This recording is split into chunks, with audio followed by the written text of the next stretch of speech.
George William Gordon, now Right Excellent George William Gordon, national hero, was born in 1815, the son of a Scottish father and an enslaved Jamaican mother.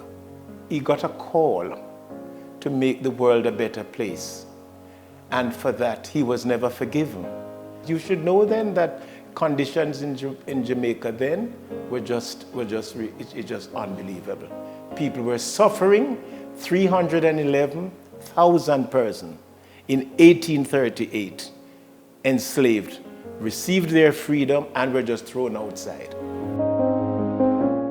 And what George William Gordon did, he bought lands and he cut up the lands and allowed the poor, the dispossessed, to have access to the land.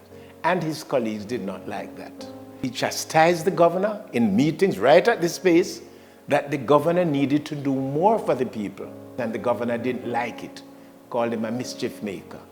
And this is the space where George William Gordon came to, as it were, give up himself because he heard they were looking for him.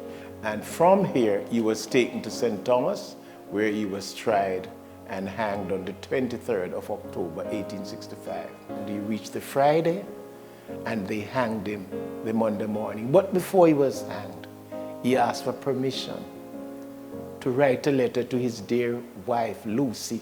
He had married this lady, Shannon, Lucy Shannon. He married her, and he asked that he could write a letter, and they allowed him to write the letter. That would have been Sunday night, early Monday morning. He wrote the letter to say that he was innocent. And if anything that he did that was bad, was to help poor people.